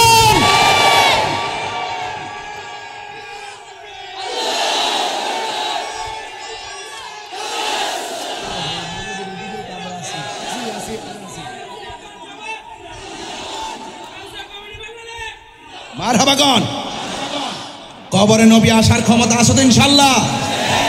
যারা এই বিশ্বাসটা করবেন দেখবেন মা বাপ চাইরা কবরে গেছেন, দেখবেন আমার নবী দুই হাত তুলে আপনাকে রিসিভ করবে। আরো বড় করে বলেন সুবহানাল্লাহ। এখন মাতার বাড়িতে গুরুস্থান আছে কিনা? কয় বছর আগের গুরুস্থান? কয় বছর হইব? 200 বছর। কয়শো বছর? ইতিহাস জানবেন না একটা। কবর দেওয়ার পরে 3 দিন পরে আপনার নাকটা পচে যাবে। সারা জীবন মনে করছেন ফ্যাটটা মনে ফুটটা জায়গা, ঠিক না? এই নাকটা পচে যাবে। নাকটা সর্বপ্রথম এটা নরম, পেটের ভিতর থেকে কীড়াগুলা এই নাক দিয়ে প্রথম বের হবে, পোকাগুলা। বাইরে বাইরে সবাই খবর দিবে একটা দারুণ খাবার পাইছি, তাড়াতাড়ি আসো। পোকামাকড় লাইন দিয়ে খবর দিবে। 3 দিন পরে নাকটা পচে যাবে। 6 দিন পরে আঙ্গুলের নখগুলা খুলে যাবে। 9 দিন পরে মাথার চুলগুলো পড়ে যাবে। এরপরের স্টেপটা চোখগুলা খুলে যাবে। এরপরে পেটটা ফেটে যাবে। এরপরে হাড্ডি থেকে গোশতগুলো ছেড়ে দিবে। এরপরে আপনার হাড্ডির যে জোড়া একের পর এক পাট পাট পরে থাকবে। বাবা জানলে বলছিলাম গুরুস্থানের বয়স কত? তিনি বললেন 150 বছর। এখন ইতিহাস বলতেছে আপনার আজকে থেকে 60 বছর আগে যে মারা গেছে, 60 বছর যখন পূর্ণ হয় একটা মানুষের হাড্ডিও কবরে আর বাকি থাকে না, সব মাটির সঙ্গে মিশে যায়। তার মানে কি আমার দাদা যদি মরে গিয়ে থাকে, আমার দাদার বাপ যদি মরে গিয়ে থাকে, কি হয়ে গেছে? কি হয়ে গেছে? আমার দাদার যেই দশা আমারও কি আরেক দশা হবে নাকি? এই জন্য যুবক প্রশ্ন আছে, আপনার হাড্ডি পচে গেল, আপনার বডি পচে গেল, আপনি যাই বলেন না বলেন, যত অপবাদই দেন না কেন, ওই ফাগলার যে কবর থেকে তুলছে 14 দিন পরে বেড়ার কিছুই হয়েছে না। কার ভিতরে কিতা আছে, কোন কারণে পড়ছে না, কিরে হয়েছে না, যেমন আসিনে মনে হয়, এটা কেডা জানে। বেশি মাওলানাগিরি দেখায় না, গুমটার তলে ফুমটার বাসা, কথা কোন ঠিক না। নামাজ পড়লে জাহান্নামে যাবে, রোজা রাইখা জাহান্নামে যাবে, হজ কইরা জাহান্নামে যাবে, একমাত্র ভিতরে রিয়া, অহংকার আর বেনামাজি আর বেঈমানের কারণে, কথা বলেন ঠিক না। বেটা তুমি কাকে কি বলতে চাইতেছো, কাকে কি বলতে চাও? আমি জানি মন করলাম সে ভণ্ড, যে হোক না কেন। দলিলে কি বলে, আজ থেকে প্রায় 400 বছর আগে কবর দিছে এক জায়গায়, নদী ভাঙ্গে গেছে, দেখতেছে ওই নদীর মধ্যে লাশ, যেমনে কাফন দিছে এইভাবেই রয়েছে। মাটি একজনকে খাইয়া শেষ করে লা, আবার কাহারও দেহের মধ্যে মাটি স্পর্শ করা, পোকামাকড় স্পর্শ করা আল্লাহ হারাম করে দিয়েছেন। এরা বান্দা, তুমিও বান্দা, আপনিও বান্দা, আমিও বান্দা। তো আপনি বান্দা কবরে যাওয়ার পরে পচে গেলেন, আর ওই বান্দা এখনো 750 বছর পরও ওই কবরে জিন্দা কিভাবে, তার দেহের মধ্যে পচন ধরে নেই কেন? তিনি বলছেন আমার জীবনটাকে মোস্তফার কদমে কুরবান করে দিয়েছি। একটা হলো বান্দা আর একটা হলো বন্ধু। বান্দা আর বন্ধু এক জিনিস। এবার আসেন দলিলে কি বলে, দলিলে কি বলে? এই কবরে 100 বছর, 500 বছর, 1000 বছর মানুষ পড়ে থাকবে। এমন একটা সময় আসবে যেই সময়ের ভিতরে, যেই সময়ের ভিতরে, এই যে হাদিস শরীফের মধ্যে আসছে, হাদিস শরীফে এসেছে হযরত সাহাল ইবনে সাদ রাদিয়াল্লাহু তাআলা থেকে বর্ণিত। তিনি বলতেছেন ইউহশারুন নাসু ইয়াউমাল কিয়ামাতি আলা আরদিন। সব মানুষ কবরে যাওয়ার পর একদিন এই মানুষগুলো কিয়ামতের সম্মুখীন হবে। আর কিয়ামতের সম্মুখীন হওয়ার পর ইউহশারুন নাসু ইয়াউমাল কিয়ামাতি আলাল আরদিন, একটা জমিনের মধ্যে তাদেরকে একত্রিত করা হবে। বাইদা আফরা, ওই ময়দানের যে মাটি হবে এই মাটিটা হবে পুরা মাটি। হুজুর এখন কোন মাটি বলে না, কোন মাটি? কাউরুসাতিন নাকি, এই মাঠের মধ্যে কোনো গাছপালা থাকবে না।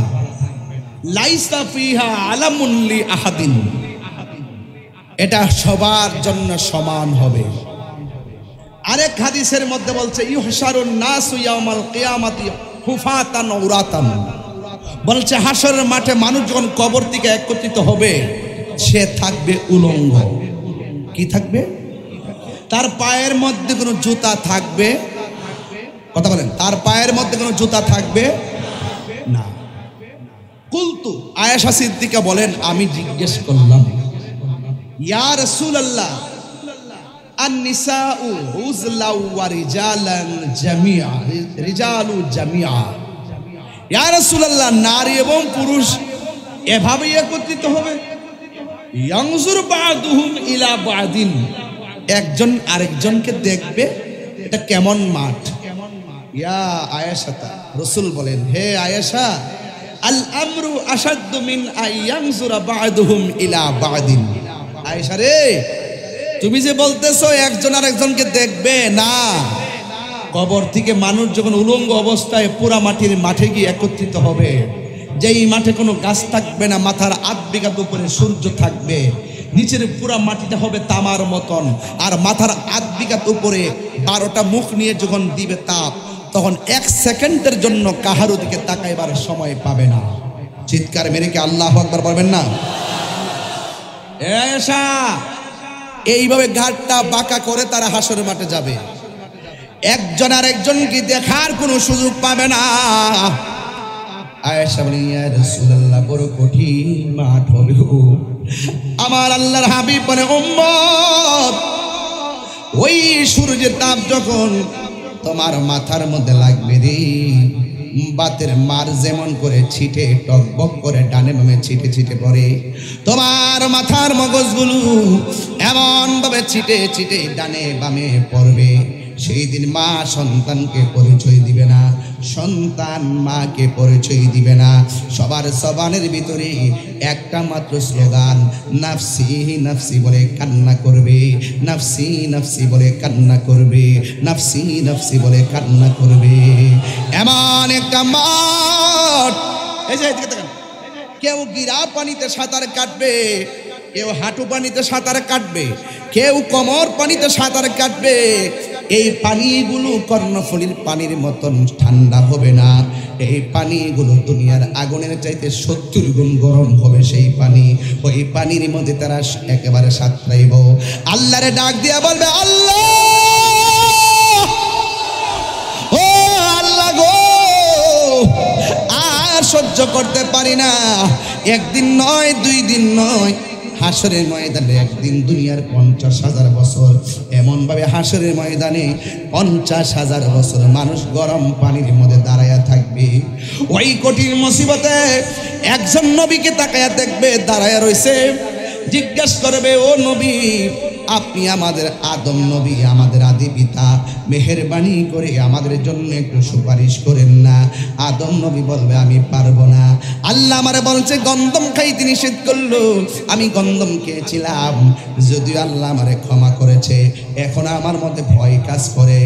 আদম নবী বলে নাফসি নাফসি, ইব্রাহিম নবী বলে নাফসি নাফসি, জাকারিয়া নবী বলে নাফসি নাফসি, ইউনুস নবী বলে নাফসি নাফসি। সব নবীগণ নাফসি নাফসি বলে কাঁদবে। ও যুবক, কেন নামাজ পড়বেন জানেন? কারণ হাসরের ময়দানে সর্বপ্রথম হিসাব হবে নামাজের হিসাব। এই জন্য নামাজ পড়ব। বেনামাজি হইয়া কবর গেলে নবী বলে কবরের 2 পাশের মাটি তোমাকে চাপা মারবে। আর হাসরের ময়দানে নামাজের হিসাব না দিয়া একটা কদম সামনে যেতে পারবে না। অর্থ কোন পথে ব্যয় করছো এই হিসাব না দিয়া সামনে যেতে পারবে না। যৌবন কোন কালে ব্যয় করছো এই তুমি যদি এই হিসাব না দাও, একটা সেকেন্ডও সামনে যাওয়া যাবে না। সবার মুখের মধ্যে নাফসি নাফসি। আল্লাহর হাবিব বলেন, ওই কঠিন মুসিবতের সময় কিছু কিছু মানুষের গায়ের মধ্যে একদম আগুনের শিকল দিয়া তারে পায়দা রাখা হয়েছে। নবী আমার ডাক দিয়া বলে, আল্লাহ আকবার জোরে হবে, নবী আমার ডাক দিয়া বলবেন, আল্লাহ গো আল্লাহ, এরা কারা গো যাদেরকে ওই শিকল দিয়া বেঁধে রাখা হয়েছে, আগুনের শিকল দিয়া তাদেরকে পোড়াইতেছে গো। আমার নবীকে আমার আল্লাহ ডাক দিয়া কয়, ও বন্ধু, এরা কারা জানেননি? এরা হলো দুনিয়ার ওই সমস্ত বান্দা বান্দি যারা দুনিয়াতে মা বাবারে কষ্ট দিয়েছে। যুবকের দল পায়ের মধ্যে হাত দিয়া বইলা দিয়া যায়, এখনো সময় আছে রে বাবা। মা বাবা যারা বেঁচে আছে কখনো কষ্ট দিয়েন না। আমার মতো বাবা হারাইলে বুঝবেন বাবা হারাবে তা কত কঠিন, কথা কোন ঠিক কিনা? আরে কত ঈদ যাই, কত ঈদ যাই নতুন জামা লাগা, মা বাপ ছাড়া ঈদ কি মজা লাগে। কত কুরবানি যায়, গলা ভর্তি করে গোশত খায়, কিন্তু মা বাপ না থাকার কারণে মনে শান্তি লাগে না। বাবা গো বাবা, বাবা গো বাবা, বাবা তুমি কেমন আছো ছোট মাটির ঘরে, তোমার কথার হৃদয় মাঝে পড়ছে বারে বারে। বাবা গো বাবা, বাবা গো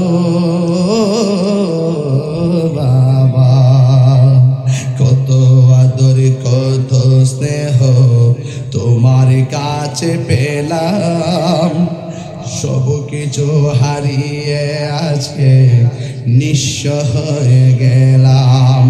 ভালোবাসি তোমায় বাবা, বুকটা যে যাইছি রে।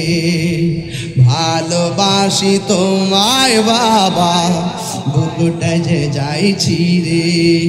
তোমার কথা হৃদয় মাঝে পড়ছে বারে বারে। বাবা গো বাবা, বাবা গো বাবা।